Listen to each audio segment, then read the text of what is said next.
Hello students, നമ്മൾ ഇന്ന് NIOS ഹിസ്റ്ററിയിലെ 7-ാമത്തെ അധ്യായം ഗുപ്തൻ രാജാക്കന്മാരെക്കുറിച്ചും അവരുടെ പിൻഗാമികളെക്കുറിച്ചും ഉള്ള ഭാഗമാണ് പഠിക്കുന്നത്. ഗുപ്ത രാജാക്കന്മാർ ശ്രീഗുപ്തൻ, ഗഡോൽഖജൻ, ചന്ദ്രഗുപ്തൻ ഒന്നാമൻ, സമുദ്രഗുപ്തൻ, ചന്ദ്രഗുപ്തൻ രണ്ടാമൻ എന്നിങ്ങനെ പോകുന്നു. ചന്ദ്രഗുപ്തൻ രണ്ടാമന് വിക്രമാദിത്യൻ എന്ന് പേര് പറയും, നിങ്ങൾക്കറിയാം. ചന്ദ്രഗുപ്തൻ രണ്ടാമൻ്റെ കൊട്ടാരത്തിലാണ് കാളിദാസനെ പോലുള്ള നവരത്നങ്ങൾ ജീവിച്ചിരുന്നത്. ഇതും നിങ്ങൾക്കറിയാം. ഇതിലെ ഈ ടെക്സ്റ്റ് ബുക്കിലെ പ്രധാനപ്പെട്ട പോയിൻറ്റ്സ് അതിൻ്റെ ക്രമത്തിൽ നമ്മൾ നോക്കി പോവുകയാണ്. The Gupta empire was one of the greatest empires in ancient India. പുരാതന ഇന്ത്യയിലെ മഹത്തായ സാമ്രാജ്യങ്ങളൊന്നായിരുന്നു. It ruled most of the north India. ഉത്തരേന്ത്യയുടെ കൂടുതൽ പ്രദേശങ്ങൾ ഇത് ഭരിച്ചു ഗുപ്തന്മാർ. The period of the Guptas is called the golden age of India. സുവർണ കാലഘട്ടം എന്നാണ് ഇന്ത്യ ചരിത്രത്തിൽ ഇത് അറിയപ്പെടുന്നത്. The Gupta dynasty started around the 4th century CE. അതായത് AD 4-ാം നൂറ്റാണ്ടിലാണ് ഗുപ്ത രാജവംശം തുടങ്ങുന്നത്.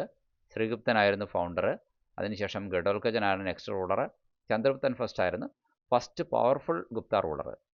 ചന്ദ്രഗുപ്തൻ ഫസ്റ്റ് അധികാരത്തിൽ വരുന്നത് 320 AD-യിലാണ്. ആ സമയത്ത് ഒരു കലണ്ടർ, ഗുപ്ത ഈറ എന്ന് പറഞ്ഞ ഒരു കലണ്ടറും കൂടി ഉണ്ടാകുന്നുണ്ട്. അദ്ദേഹം ലിച്ചാവി ക്ലാനിൽപ്പെട്ട കുമാരദേവിയെ മാരി ചെയ്തു. He married Kumaradevi from the Licchavi clan. This marriage increased Gupta political power. കൂടുതൽ പ്രദേശങ്ങളപ്പോൾ അദ്ദേഹത്തിന് കിട്ടി. ലിച്ചാവിക്കാരുടെ പ്രദേശങ്ങളും കൂടി കിട്ടി. ലിച്ചാവികൾ അദ്ദേഹത്തെ ഒരു വലിയ ഭരണാധിപനായിട്ട് അംഗീകരിച്ചു. ഒരു വലിയ ട്രൈബിൻ്റെ കൂടെ അംഗീകാരം കിട്ടിയതോടുകൂടിയിട്ട്, ക്ലാനിൻ്റെ കൂടെ അംഗീകാരം കിട്ടിയതോടുകൂടിയിട്ട് അദ്ദേഹം വളരെ പൊളിറ്റിക്കലി പവർഫുള്ളായി. ചന്ദ്രഗുപ്തൻ ഫസ്റ്റ്. അതുകൊണ്ടാണ് ചന്ദ്രഗുപ്തൻ ഫസ്റ്റ് ആ ഒരു പേരും കൂടെ അന്ന് മാറ്റാൻ തീരുമാനിച്ചു. അദ്ദേഹത്തിൻ്റെ പേര് മഹാരാജാധിരാജ എന്നാക്കി. This marriage increased Gupta political power. Chandragupta first took the title of Maharajadhiraja. അപ്പോൾ ഇനി this title meant king of kings. രാജാക്കന്മാരുടെ രാജാവ് എന്നാണ് മഹാരാജാധിരാജ എന്ന് പറഞ്ഞാൽ അർത്ഥം. സമുദ്രഗുപ്തനാണ് അദ്ദേഹത്തിൻ്റെ മകൻ. സമുദ്രഗുപ്തൻ ചന്ദ്രഗുപ്ത ഒന്നാമൻ്റെ മകനാണ്. Samudragupta is called the Indian Napoleon. Indian Napoleon എന്നറിയപ്പെടുന്നു. He was a great military leader. എന്തുകൊണ്ടാണ് ഇന്ത്യൻ നെപ്പോളിയൻ അറിയപ്പെടുന്നതെന്ന് അറിയാമോ? അദ്ദേഹം വലിയ ഒരു വീരശൂര പരാക്രമിയായ ഒരു സൈനിക മേധാവിയൊക്കെ ആയിരുന്നു, അല്ലെങ്കിൽ സൈന്യത്തെ നയിക്കാൻ കഴിവുള്ള കെൽപ്പുള്ള ഒരു സാമ്രാജ്യ ഭരണാധികാരിയായിരുന്നു. He was a great military leader. He conquered many kingdoms in north India. വടക്കേ ഇന്ത്യയിൽ ഒരുപാട് രാജ്യങ്ങൾ അദ്ദേഹം കീഴടക്കി. കൂടാതെ he also defeated rulers in south India. തെക്കേ ഇന്ത്യയിലെ ഭരണാധിപന്മാരെയും അദ്ദേഹം പരാജയപ്പെടുത്തി. Samudragupta followed a policy of tolerance. ഒരുതരം സഹിഷ്ണുതയുടെ നയമാണ് സമുദ്രഗുപ്തൻ ഫോളോ ചെയ്തത്. He allowed defeated rulers to rule their kingdoms. തോൽപ്പിക്കപ്പെട്ട ഭരണാധിപന്മാരെ അവരുടെ രാജ്യം ഭരിക്കാൻ അവർക്ക് തന്നെ വിട്ടുകൊടുത്തുകൊണ്ട്, അവരെ ഒരു ഗവർണർമാരായിട്ട് അപ്പോയിൻ്റ് ചെയ്തുകൊണ്ട്, അങ്ങനെ അംഗീകരിച്ചു കൊടുത്തുകൊണ്ടാണ് അദ്ദേഹം തൻ്റെ ഭരണം നടത്തിയത്. Samudragupta was also a great musician. Samudraguptan വലിയ സംഗീതജ്ഞനും കൂടിയായിരുന്നു. ഓർക്കുക, he played the veena very well. വീണ എന്ന സംഗീതോപകരണം അദ്ദേഹം നന്നായി വായിക്കുമായിരുന്നു. ഇനി his achievements are mentioned in the Allahabad pillar inscription. അദ്ദേഹത്തിൻ്റെ വിജയങ്ങളൊക്കെ അലഹാബാദിലെ തൂണിലെ ശാസനത്തിൽ രേഖപ്പെടുത്തിയിട്ടുണ്ട് എന്ന് പറയുന്നു. ഇനി Chandragupta second succeeded Samudragupta.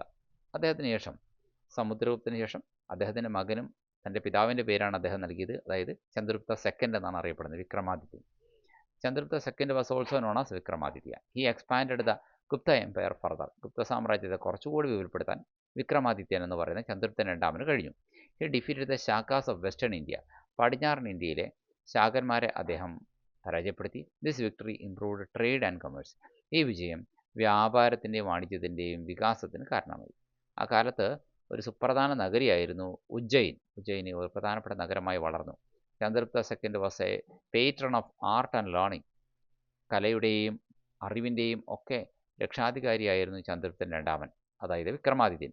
His court had famous scholars called Navaratnas. അദ്ദേഹത്തിൻ്റെ കൊട്ടാരത്തിലാണല്ലോ നവരത്നങ്ങൾ എന്നറിയപ്പെടുന്ന പ്രശസ്ത പണ്ഡിതന്മാർ ഉണ്ടായിരുന്നത്. അവരിൽ ഒരാളായിരുന്നു കാളിദാസൻ. കാളിദാസൻ അവരിൽ ഒരാളായിരുന്നു, അത് ഓർത്തിരിക്കുക. നവരത്നങ്ങളിൽ ഒരാളായിരുന്നു Kalidas. Kalidasa was a greatest Sanskrit poet and dramatist. പ്രശസ്ത സംസ്കൃത കവിയും നാടകകൃത്തുമായിരുന്നു ഇദ്ദേഹം. After Chandragupta second, Kumaragupta first became the ruler. Chandraguptan രണ്ടാമന് ശേഷം പിന്നെ വന്നത് കുമാരഗുപ്തനാണ്. അപ്പോൾ കുമാരഗുപ്തൻ ഒന്നാമൻ എന്നാണ്. അപ്പോൾ അദ്ദേഹത്തിന് ശേഷം ഇനി കുമാരഗുപ്തൻ രണ്ടാമൻ വരാനിടയുണ്ട്. അതുകൊണ്ടാണല്ലോ കുമാരഗുപ്തൻ ഒന്നാമൻ എന്ന് പേരിടുന്നത്. ഇനി Kumaragupta ruled for many years peacefully. വളരെ സമാധാനപരമായ ഭരണം നടത്താൻ കുമാരഗുപ്തന് കഴിഞ്ഞു. കൂടുതൽ പ്രദേശങ്ങളൊന്നും പിടിച്ചെടുത്തില്ല എങ്കിൽ കൂടി അദ്ദേഹം നളന്ദ യൂണിവേഴ്സിറ്റി പോലുള്ള യൂണിവേഴ്സിറ്റികൾ സ്ഥാപിച്ചു എന്നുള്ളത് ഒരു ഫേമസ് ആയിട്ടുള്ള ഒരു കുമാരഗുപ്തൻ്റെ കാലഘട്ടത്തിൽ നടന്ന ഒരു പ്രധാനപ്പെട്ട ഒരു കാര്യമായിട്ട് നമുക്ക് പറയാം. നളന്ദ സർവകലാശാല കുമാരഗുപ്തൻ്റെ കാലത്താണ് സ്ഥാപിക്കപ്പെട്ടത്. Nalanda was a great centre of learning. Nalanda അറിവിൻ്റെ വലിയൊരു കേന്ദ്രം തന്നെയായിരുന്നു എന്ന് നമുക്ക് പറയാൻ സാധിക്കും. ഇനി Skandagupta was the last powerful ruler. കുമാരഗുപ്തൻ്റെ കാലഘട്ടത്തിൽ അപ്പോൾ ഈ നളന്ദയുടെ കാര്യം പ്രത്യേകം ഓർത്തിരിക്കുക, കുമാരഗുപ്തൻ്റെ കാലത്താണ്. ഇനി ഏറ്റവും അവസാനത്തെ പവർഫുൾ റൂളർ ആരാണ്? ഗുപ്ത ഡൈനാസ്റ്റിയിൽ, ഗുപ്ത രാജവംശത്തിൽ? അത് വേറെ ആരുമല്ല, അത് നമ്മുടെ സ്കന്ദഗുപ്തനാണ്. ഓക്കെ, ഏറ്റവും പവർഫുൾ ആയിട്ടുള്ളത് അല്ലേ. അദ്ദേഹം ഹൂണന്മാരുടെ ആക്രമണങ്ങളിൽ നിന്ന് ഇന്ത്യയെ രക്ഷിച്ചു എന്നാണ് പറയുന്നത്. ഹൂണ ഡൈനാസ്റ്റി, ഹൂണ ഇൻവേഷൻസിൽ നിന്ന് ഇന്ത്യയിൽ ഡിഫെൻഡ് ചെയ്ത് നിന്ന ഒരു ഗുപ്ത റൂളറും കൂടിയായിരുന്നു ഈ Skandagupta. The Huns caused great destruction. ഹൂണന്മാർ വലിയ വിനാശങ്ങളാണ് ഇന്ത്യയിൽ വരുത്തി തീർത്തത്. ഓക്കെ, അപ്പോൾ ഈ യുദ്ധങ്ങൾ പൊതുവെ വലിയ നഷ്ടങ്ങളാണ് സാമ്രാജ്യത്തിനുണ്ടാക്കിയത്, ദുർബലമാക്കി എന്ന് വേണമെങ്കിൽ പറയാം ഈ യുദ്ധങ്ങളിലൂടെ. ഇനി സ്കന്ദഗുപ്തന് ശേഷം പിന്നെ എന്താണ് സംഭവിച്ചത്? സ്കന്ദഗുപ്തന് ശേഷം after Skandagupta the Gupta empire declined. Gupta സാമ്രാജ്യം അധപതിച്ചു. Weak rulers came to power. ദുർബലരായിട്ടുള്ള ഭരണാധികാരികൾ അധികാരത്തിലെത്തി. The empire broke into smaller kingdoms. സാമ്രാജ്യം ചെറിയ രാജ്യങ്ങളായിട്ട് ചിതറി. Administration during the Gupta period was efficient. Gupta കാലഘട്ടത്തിലെ ഭരണത്തെക്കുറിച്ച് പറയുമ്പോൾ വളരെ എഫിഷ്യൻ്റ് ആയിരുന്നു എന്ന് നമുക്ക് പറയാം. രാജാവ് തലവനായിട്ട് നല്ലൊരു വെൽ സെൻറ്റേർഡ് ആയിട്ടുള്ള അഡ്മിനിസ്ട്രേറ്റീവ് സിസ്റ്റമായിരുന്നു. Ministers always helped the king in administration. മന്ത്രിമാർ രാജാവിനെ ഭരണകാര്യങ്ങളിൽ സഹായിച്ചു. The empire was divided into province. സാമ്രാജ്യം ചെറിയ ചെറിയ പ്രൊവിൻസുകളായിട്ട് ഡിവൈഡ് ചെയ്തു. Provinces were called Bhuktis. അങ്ങനെ പ്രൊവിൻസുകൾ എന്ത് ചെയ്തു? ഭൂക്തികൾ എന്നറിയപ്പെട്ടു. Districts were called Vishayas. ജില്ലകളെ നമ്മൾ പറയുന്നത് വിഷയങ്ങൾ എന്നാണ്. ഇനി വില്ലേജ് അഡ്മിനിസ്ട്രേഷൻ ഏറ്റവും പ്രധാനപ്പെട്ട ഒന്നായി മാറിയ കാലഘട്ടത്തിൽ. Village elders manage local affairs. Village elders ആണ് ലോക്കൽ അഫയേഴ്സ് ഒക്കെ മാനേജ് ചെയ്തത് എന്ന് വേണമെങ്കിൽ പറയാം. The Gupta rulers collected land revenue. Gupta ഭരണാധികാരികൾ ഭൂനികുതി പിരിച്ചെടുത്തു എന്നുള്ളതാണ് വേറൊരു കാര്യം നമുക്ക് പറയാനുള്ളത്. Taxes were paid in cash and kind. അന്ന് നികുതി എന്ന് പറയുന്നത് ക്യാഷായിട്ടും അടയ്ക്കാം, അതുപോലെ തന്നെ സാധനങ്ങളായിട്ടും അടയ്ക്കാൻ സാധിക്കും.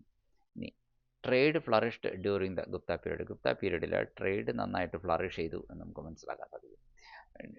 അതുപോലെ തന്നെ റോഡ്സ് കണക്റ്റഡ് ഇമ്പോർട്ടൻറ്റ് സിറ്റീസ്. നഗരങ്ങൾ, പ്രധാനപ്പെട്ട നഗരങ്ങളെ കണക്ട് ചെയ്തുകൊണ്ട് റോഡുകൾ ഉണ്ടായി വന്നു. അതുപോലെ തന്നെ Indian merchants traded with Rome and South East Asia. Indian വ്യാപാരികൾ റോമുമായിട്ടും സൗത്ത് ഈസ്റ്റ് ഏഷ്യയുമായിട്ടും ഒക്കെ വ്യാപാരം നടത്തി. Gold coins were issued by Gupta rulers. Gupta ഭരണാധികാരികൾ ഗോൾഡ് കോയിൻസ് ഇഷ്യൂ ചെയ്തു. These coins show artistic excellence. കലാപരമായിട്ടുള്ള മികവ് കാണിക്കുന്ന നാണയങ്ങളായിരുന്നു ഇവയൊക്കെ. Agriculture was the main occupation of people. ജനങ്ങളുടെ പ്രധാന തൊഴിൽ കൃഷിയായിരുന്നു. Irrigation systems were developed. ഇനി കാർഷിക ജലസേചനം നന്നായി മെച്ചപ്പെട്ടു. Land grants were given to Brahmins. ബ്രാഹ്മണന്മാർക്ക് ഭൂമി ദാനം ചെയ്യുന്ന പതിവുണ്ടായിരുന്നു. These grants were called Agraharas. ബ്രാഹ്മണന്മാർക്ക് രാജാക്കന്മാർ ഇങ്ങനെ കൊടുക്കുന്ന ഈ ലാൻഡ് ഗ്രാൻഡ്സിനെ പറയുന്ന പേര് അഗ്രഹാരങ്ങൾ എന്നായിരുന്നു. അപ്പോൾ എന്താണ് അഗ്രഹാരങ്ങൾ എന്ന് ചോദിച്ചാൽ ബ്രാഹ്മിൻസിന് രാജാക്കന്മാർ, കിങ്സ് കൊടുക്കുന്ന ലാൻഡ് ഗ്രാൻഡ്സ്. ഇനി society during Gupta period was well organised. Gupta കാലഘട്ടത്തിലെ സമൂഹം വളരെ ക്രമബദ്ധമായിട്ടുള്ളൊരു സമൂഹമായിരുന്നു എന്ന് നമുക്ക് കാണാൻ സാധിക്കും. അന്നേരം കാസ്റ്റ് സിസ്റ്റം കുറച്ചും കൂടെ സ്ട്രിക്റ്റായി എന്നുള്ളതും നമുക്ക് ആ സമയത്ത് മനസ്സിലാക്കാൻ കഴിയുന്ന വേറൊരു പ്രത്യേകതയായിട്ട് ഉണ്ട്. ഓക്കെ, ഇനി ജാതി വ്യവസ്ഥ കുറച്ചുകൂടെ കർശനമായി. The caste system became more rigid. Brahmins held high status. ബ്രാഹ്മിൻസിന് ഹൈ സ്റ്റാറ്റസ് കിട്ടി. അതുപോലെ തന്നെ woman had some rights but faced limitation. സ്ത്രീകൾക്ക് കുറച്ച് അവകാശങ്ങളൊക്കെ ഉണ്ടായിരുന്നെങ്കിലും അതിന് പരിമിതികളുണ്ടായിരുന്നു. ഇനി അതുപോലെ തന്നെ woman had some rights but faced limitations. Education was important in society. സമൂഹത്തിലെ വിദ്യാഭ്യാസം വളരെ പ്രധാനമായിരുന്നു എന്നുള്ളതാണ് ആ കാലഘട്ടത്തെക്കുറിച്ച് പറയുമ്പോൾ നമുക്ക് പറയാനുള്ളത്. Gurukulas and monasteries provided education. ഗുരുകുലങ്ങളും മഠങ്ങളും, സന്യാസി മഠങ്ങളെയാണ് മോണസ്ട്രികൾ എന്ന് പറയുന്നത്, ഒക്കെ വിദ്യാഭ്യാസം നൽകി. Sanskrit was the main language of learning. സംസ്കൃതമായിരുന്നു അന്നത്തെ പ്രധാനപ്പെട്ട അറിവിൻ്റെ ഒരു ഭാഷ എന്ന് പറയാം. ഇനി art flourished during the Gupta period. Gupta കാലഘട്ടത്തിൽ കലകൾ വളരെയധികം അഭിവൃദ്ധി പ്രാപിച്ചു. Ajanta caves are famous example of Gupta art. Gupta ആർട്ടിന് ഏറ്റവും പ്രധാനപ്പെട്ട ഒന്നാണ് അജന്ത ഗുഹകൾ. അവിടെ ഉണ്ടായി വന്ന അജന്ത ഗുഹകളുടെ ഇത് ഗുപ്ത പീരീഡിലെ ആർട്ടിന് ഏറ്റവും നല്ലൊരു ബെസ്റ്റ് എക്സാമ്പിളായിട്ട് നമുക്ക് പറയാം. അതുപോലെ തന്നെ ഗുപ്തശില്പങ്ങൾ യാഥാർത്ഥ്യബോധത്തോടു കൂടിയുള്ള വളരെ മനോഹരങ്ങളായിരുന്നു. ഒരു റിയലിസ്റ്റിക് ആർട്ട് ഉണ്ടായിരുന്നു ഗുപ്ത സ്കൾപ്ചേഴ്സിന്, കുറച്ചും കൂടി ബ്യൂട്ടിഫുള്ളായി. ഇനി അതുപോലെ തന്നെ ടെമ്പിൾ ആർക്കിടെക്ചറും ഈ കാലഘട്ടത്തിൽ ഡെവലപ്പായി. ക്ഷേത്ര ശില്പകല വളർന്നു വന്നു. അതുപോലെ തന്നെ ദശാവതാര ക്ഷേത്രം ഒരു ഉദാഹരണമാണ്. Dashavatara temple is an example for Gupta architecture, temple architecture. Science made great progress during this time. ഈ കാലഘട്ടത്തിൽ ശാസ്ത്ര പുരോഗതി ഉണ്ടായി. Aryabhata was the famous mathematician. അന്ന് ജീവിച്ചിരുന്ന ഒരു പ്രശസ്ത ഗണിതശാസ്ത്രജ്ഞനായിരുന്നു ആര്യഭട്ടൻ. He discovered the value of pi. പൈയുടെ വാല്യൂ കണ്ടുപിടിച്ചു. അതുപോലെ തന്നെ സീറോ എന്ന കോൺസെപ്റ്റ് നന്നായിട്ട് എക്സ്പ്ലെയിൻ ചെയ്തു ആര്യഭട്ടൻ. Astronomy also developed during this period. ഈ കാലഘട്ടത്തിൽ അസ്ട്രോണമി ഡെവലപ്പ് ചെയ്തു. മെഡിസിൻ അഡ്വാൻസ് ചെയ്തു. പുതിയ ടെക്സ്റ്റുകളും പുതിയ പ്രാക്ടീസസൊക്കെ മെഡിസിനിൽ കടന്നു വന്നു. ലിറ്ററേച്ചർ അതിൻ്റെ ഏറ്റവും ഉയർന്ന അവസ്ഥയിലെത്തി. സാഹിത്യം, സാൻസ്ക്രിറ്റ് ലിറ്ററേച്ചർ ഫ്ലറിഷ്. സംസ്കൃത സാഹിത്യം അഭിവൃദ്ധി പ്രാപിച്ചു. അതുപോലെ തന്നെ religious life was peaceful and tolerant. മതജീവിതം വളരെ സമാധാനപരവും സഹിഷ്ണുതയുള്ളതുമായിരുന്നു. Vaishnavism and Shaivism were popular. Hinduism അങ്ങനെ പ്രോമിനൻ്റ് ആയിട്ടുള്ള ഒരു കുറച്ചുകൂടി വെൽ ഓർഗനൈസ്ഡ് ആയിട്ട് മാറി. വിഷ്ണുവിനെ ആരാധിക്കുന്നവർ വൈഷ്ണവരും ശിവനെ ആരാധിക്കുന്നവർ ശൈവരും, അതൊക്കെ രണ്ടും പോപ്പുലറായിരുന്നു. Buddhism and Jainism continued to exist. അപ്പോഴും ബുദ്ധമതവും ജൈനമതവും തുടർന്നും ഉണ്ടായിരുന്നു. The Gupta supported religious tolerance. ഗുപ്തന്മാർ മതപരമായ സഹിഷ്ണുതയെ പിന്തുണയ്ക്കുന്നവരായിരുന്നു. After Guptas many small kingdoms emerged. ഗുപ്തന്മാർക്ക് ശേഷം ഒരുപാട് ചെറിയ ചെറിയ രാജ്യങ്ങൾ പിന്നീട് ഉണ്ടായി വന്നു. These rulers are called Gupta successors. ഇവരെ പറയുന്ന പേര് ഗുപ്ത സക്സസേഴ്സ് എന്നാണ്. അവരിലൊരാളാണ് ഹർഷവർദ്ധനൻ്റെയൊക്കെ രാജ്യമായിട്ടുള്ള വടക്കേ ഇന്ത്യയിലെ പുഷ്യഭൂതി രാജവംശം. The Pushyabhuti dynasty rose in north India after the Gupta period. Harshavardhana was a famous ruler of this dynasty. ഇതുവരെയാണ് നമ്മൾ ഈ ചാപ്റ്ററിൻ്റെ ഈ പോർഷൻ വരെയാണ്. ഇനി ആ ഗുപ്താസിന് ശേഷമുള്ള ആൾക്കാരെക്കുറിച്ച് കൂടി മെൻഷൻ ചെയ്തിട്ടാണ് 7ാമത്തെ ചാപ്റ്റർ അവസാനിക്കുന്നത്. NIOSൻ്റെ ഈ ടെക്സ്റ്റ് ബുക്ക് ഇതുവരെയുള്ളത് പലാവർത്തി നമ്മൾ കേൾക്കുക, നോട്ട് എഴുതി പഠിക്കുക. തീർച്ചയായിട്ടും ഒരു 12 മിനിറ്റ് കൊണ്ട് നമുക്ക് ഇത്രയും പോർഷൻ കവർ ചെയ്യാനായിട്ട് ഷോർട്ട് പോയിൻറ്റ്സ് ആയിട്ട് നോക്കി ഇംഗ്ലീഷ് മീഡിയത്തിൽ പഠിക്കുന്നവർക്കും മലയാളം മീഡിയത്തിൽ പഠിക്കുന്നവർക്കും ഇത് ഹെൽപ്ഫുള്ളാണ്.